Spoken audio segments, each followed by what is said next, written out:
I think somebody's a little excited about the fact that we are going to Chile in 2 days, folks.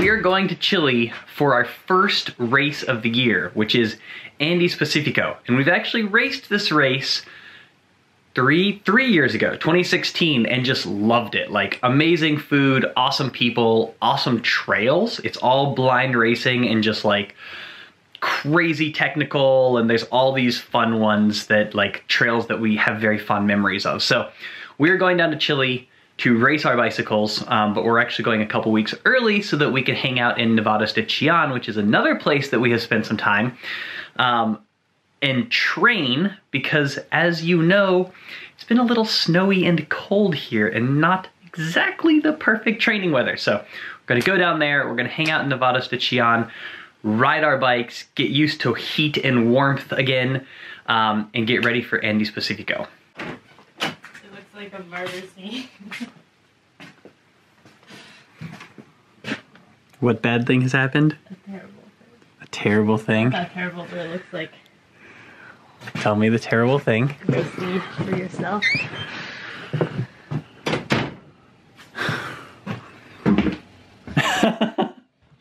Oh no! The tire's been murdered! The tire isn't even flat. It's just like all this, like it's sealed, but all the slime It lost a lot of sealant first and then it sealed? Apparently. I mean, it barely lost air though. That's true, it is pretty... Because I noticed it was hissing when I finished the roller workout yesterday. So I spun it and then put the hole down and it just like all came out the hole. Guess we're gonna do a little pre-packing cleanup. Today's the day. It's the day. Actually. The packing day. Yeah, packing day, like not actually that exciting. No. So really the day is the day after tomorrow. The day after tomorrow, we get on a plane, fly to South America, get ready for our first race of the season, get to actually put tires on dirt on our new bikes instead of tires on snow and ice. And we're pretty stoked. So first step, pack the bikes into bags. And since we last did a bike packing video, which was last fall, we were using the Shimano Pro cases then. We since got an email from a company called Ultix, and they wanted us to try out their bike bags, and we are obliging. So today we will show you how that goes, setting them up. You might have seen them in a video a few weeks ago. We just had to kind of take them out of the box then and make sure that they were going to work for our bikes because our bikes are so long. But today we are actually going to show you how they pack, and pretty excited. They were pretty cool cases. This is what it looks like without a bike in it. Bike coming soon. One thing that I definitely like is that it opens up flat like this. You're not trying to like stuff something in. These are all the small bits and pieces. This guy clamps down on here, and then you choose the right size adapter for your bike. What we realized when we tested it out earlier is that they only have a 15 by 100, which is non-boost. And we actually emailed them and they're like, great, we'll make sure in the future ones to like include a boost. But what we figured out is as long as you just add something that's a 5mm spacer on either side, then it's boost. I'm just gonna use headset spacers. Maybe I'll just do a 10mm headset spacer on one side instead of 2 5s. So that will be my spacer. Because our bikes are so long, and enduro bikes have gotten so long so quickly, we basically just swiveled the fork around to give the rear end of the bike a little bit more room. Now Mackie's popping off the back wheel. And another thing that I really like about this case is it has these expandable pockets. And so we'll need to use that in the back for the back end of the bike, but in the front we won't need to, so we'll be able to be a little shorter than if we had to expand both pockets. They say you don't have to take your derailleur off, but it's just a little We're kind of extra used, bit of safety. Yeah, used to doing that. Yeah, so easy enough to just Homer just crush a derailleur. pop a derailleur off. And since my bike is Di2, I can just unplug the Di2 wire. There's a little derailleur hat. Overall, the accessories on this bag are very, very nice. And well thought out. Yeah, well thought out. You've got a derailleur bag.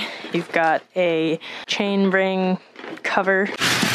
And this is a neat thing because they gave you 3 different heights depending on like how high your bottom bracket is. So I'll use the medium one.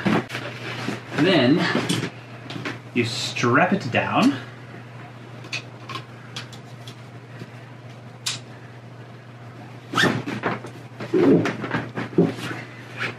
And that keeps it pretty solid in there.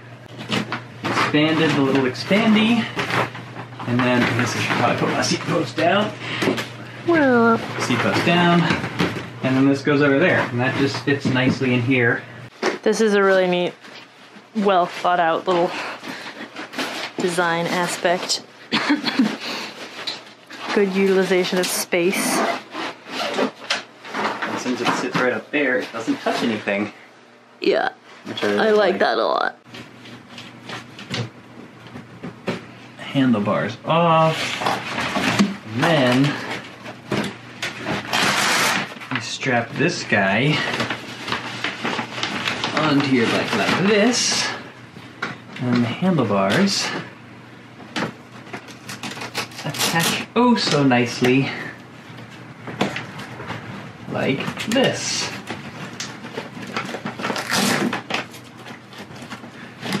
There you go, sweet.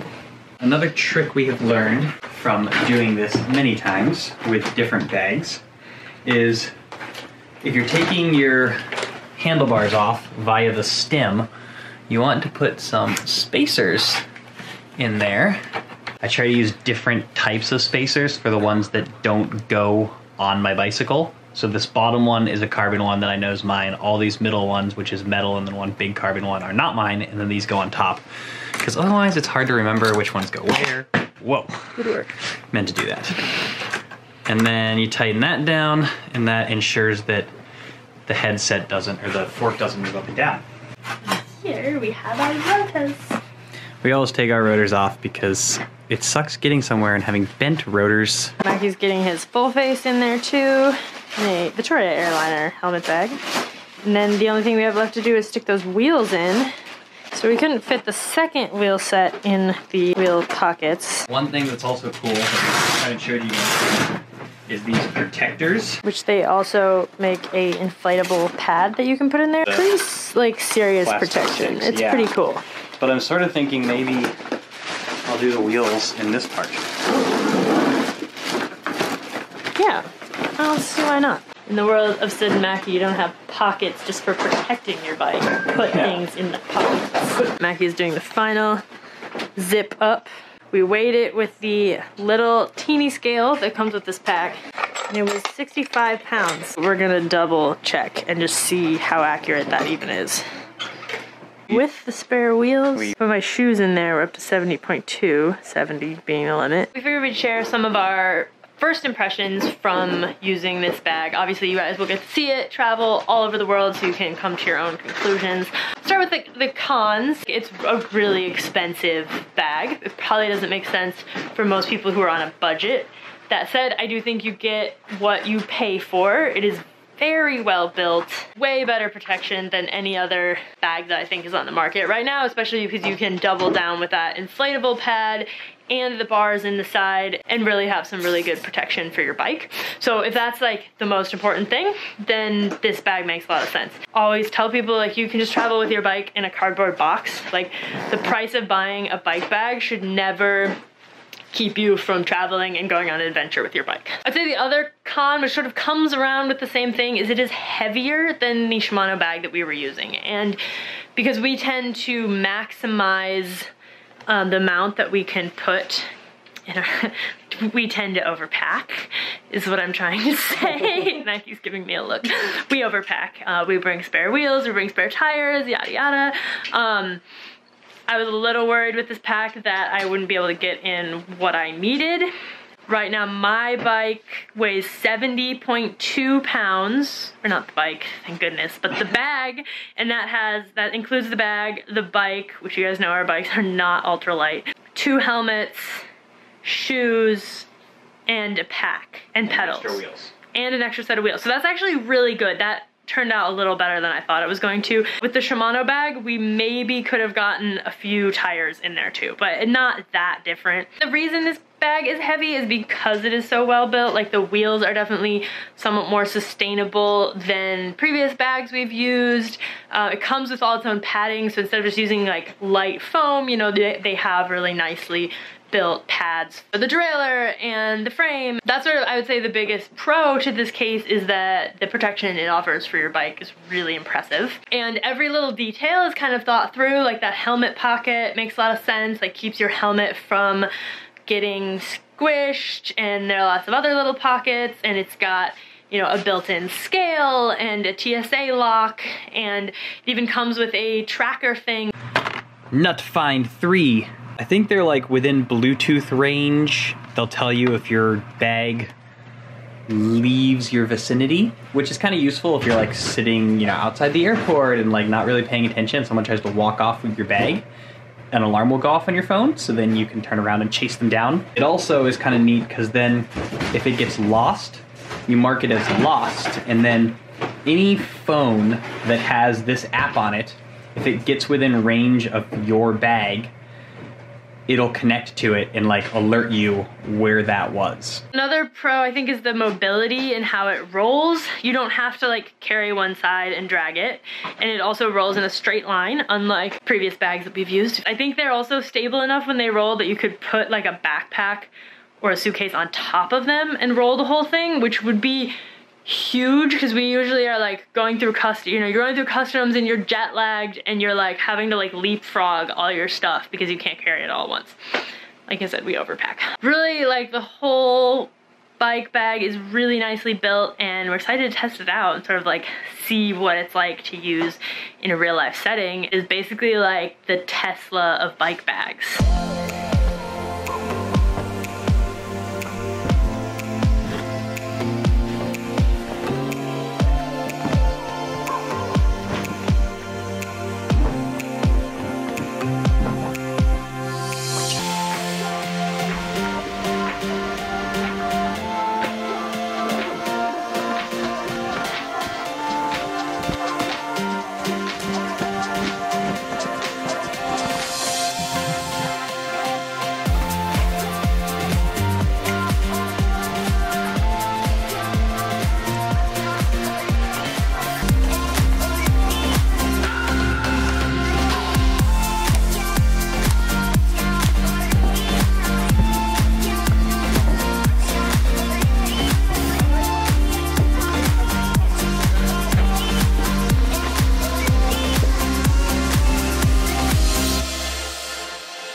We are off on this next adventure. We made it to the airport, and we were one set of pedals as usual, over our bags the were slightly overweight on my bike bag. Yeah. We just wanted to take a moment and thank you guys for watching, and especially everyone on Patreon for basically making it possible for us to do these kind of trips, because like, you guys know, like, we have sponsors and they help us out a lot with like races and equipment and stuff like that, but this channel happens because of the people on Patreon. So thank you guys so much. Let's go to South America. What do you think? Yes, let's do it. Mackie has TSA pre-check and he's really smug about it, but guess who got through security faster? Me. And now they're searching his whole bag. I think it's because of the drone. There are two kinds of people in the world.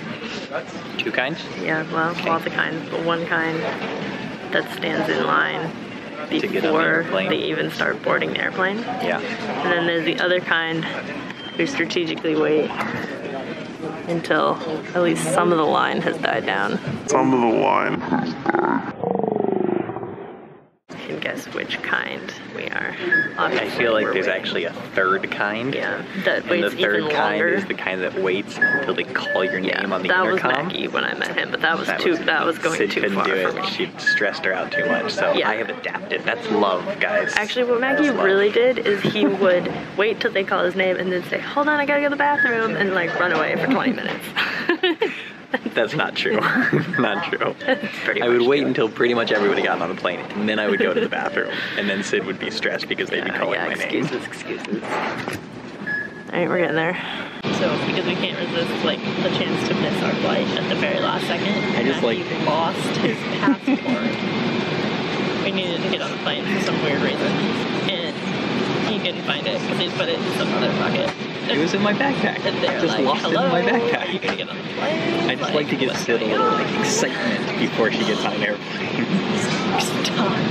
Okay guys, this is actually kind of cool. I was really dubious, but we can actually tell that our bikes are on the plane because of this little tracker widget. It says yours is far away. Yeah. Mine was connected 3 minutes ago. Yeah, but I mean the fact that it's picking up anything is probably like a pretty good sign. That was terrible. Yeah? Yep. Yeah, I think the worst turbulence I've ever had. That's the sort of flight that makes you never want to fly in an airplane again. Yeah, basically they like almost emergency landed us in Palm Beach, but then like decided not to after we'd gone through like the worst turbulence ever. So we turned around and then went through terrible turbulence again. Landed in Miami, the zoo. Do I look a little green? I know. I think I had enough adrenaline going that I wasn't nauseous. I was pretty sure the plane was gonna break apart in midair, and like that was it. That was the end. I was definitely We were done. nauseous. Although the thing, so they're like, we can't land in Miami because there's 30 planes ahead of us. So we're gonna go to Palm Beach because we don't have enough gas. And then they're like, Fuel. JK, we're not going to Palm Beach. And so they're like, so we're gonna run out of gas? But I think they were like, we're gonna run out of gas. You have to put us farther in line. So I think it actually worked out really well because we were on this dinky little airplane. Yeah, this dinky airplane that was like bouncing hundreds of feet in the air. Next flight, we're kind of traumatized, so we're hoping this one will be better. 8 hours later, we landed in Santiago de Chile after a very smooth flight.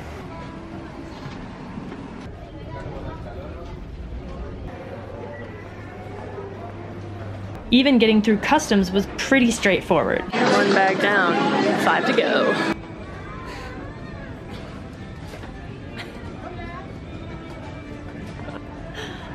We found our bike bags, but apparently they broke the zipper on Syd's and then tried to tape it closed, which was unsuccessful. So hopefully there aren't any important things missing from your bike bag. I suspect most of the things were big enough or in pockets, so we should be okay. So we got my bag to zip in like 2 seconds, so my TSA obviously my theory remains that they just don't even care, which sucks. Luckily nothing fell out of my bag, we don't think. Crossing fingers. After rechecking our bags, we headed to the domestic terminal. We had a 4-hour layover, so plenty of time to take advantage of the super fast Wi-Fi at the Priority Lounge. Man, lounges are the best. Although I've been reading the second book of Crazy Rich Asians, and one of the people has their own 747 with like a swimming pool. And a I spa. was thinking that sounded really nice on this flight over when we're like asleep in our economy class chairs. Actually, I didn't mind the long flight. I really would have taken the private jet during all that like turbulence. Oh yeah, that was bad. Like, to be on a bigger plane, to like have us, you know, be swimming in the turbulence. You wouldn't even notice. You would, I don't know. Yeah, this is super weird breakfast. I'm having sushi and a ham sandwich and a cappuccino. I don't know what's in my sandwich. It seems to be ham and like... Also, this appears to be some sort of fish-flavored spread, and I'm not certain how I feel about it. But the other news is that we are trying to upload a video, and the upload speed here is, anybody want to guess? You guys ready for this? 97 megabits per second. I've never in my whole life seen this upload speed that fast, ever. Yeah. Which gets us back to something that we've said before. I feel like in the US, a lot of people have this idea that like we're like a first world country. And now that might be true in some respects. Our internet sucks, especially in like rural areas where we are most of the time. Like it is way worse. Our internet is like in Taos is like so much worse than the internet that Macky's parents have where they live in Thailand. Like, I mean like we're talking factors of 10 here. Easily. And like here we are in Chile, and like I know, I'm just saying, I think the rest of the world is actually ahead of us in a lot of things, and one of them appears to be internet speed. Okay, here we go. I'm gonna start uploading it. We're gonna see. Yeah, we'll see. This might be a joke. This might all be a lie. It might be a lie. It's possible. Downloads. Okay, it's 3.6 gigabytes.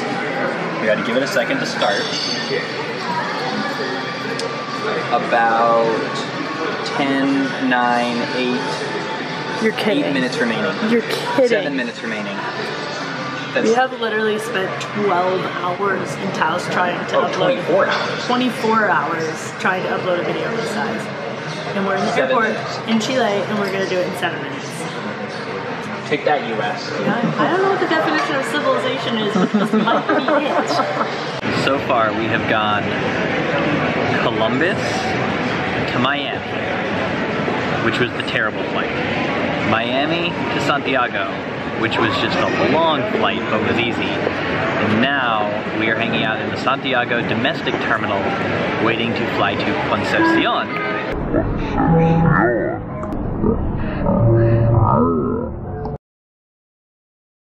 We just did something majorly stupid and missed our flight from Santiago to Concepcion because we were waiting at the wrong gate. Sort of weird thing happened where our original flight got changed. We got moved to one that was like 20 minutes earlier.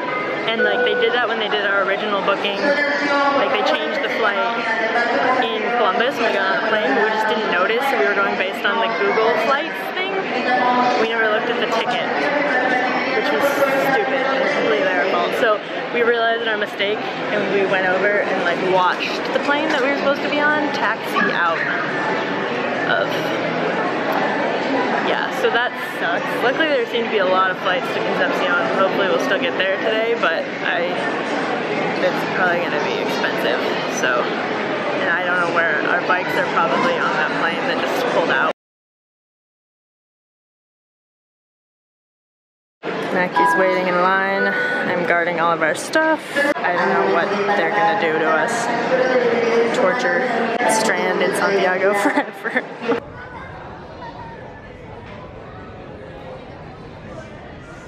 Maggie's turning on the charm. I don't think it's working. That was definitely an eye roll that he just got. Oh guys, we're screwed. We're so screwed. How are you feeling? Stupid. Mostly. We blew it. Yeah. I mean, we haven't. Now we're standing in another line. This is our number. We're currently in 30s. We're at 432. We Yeah. want 462. We're next. How long is it gonna take though? What is this B thing? We were supposed to be next. At least we're like within spitting distance of our final destination. We can always rent a car and drive. Oh, go, go, go, go. The good news is that they gave us new tickets for 7 o'clock. Yay! It's very nice. The bad news is we aren't sure if our baggage is going to be free, if we're gonna have to repay for the bike bags. I saw them on the tarmac, so they're still here. So now we have to try to go find them so that we can then go put them back in. We have been sent on an epic wild goose chase. As you possibly could have anticipated, that was not the right spot. So now, here we go again. So we're in this gigantic elevator with all of these cars and no people. We just got a severe mocking and ribbing from the beautiful women of La Palm. A very friendly they're mocking. Like, La Javi is going to come and reticket your bags. And they'll put them on the new flight for you and you don't have to worry about it. And then she's like, the only thing that you just, what did she say? La única cosa es no equivocarse de nuevo. In other words, like, don't mix up your flights again. Yeah. Is only minus the last part, but she was thinking it. She was thinking it. Things are looking up. When in Chile, eat empanadas.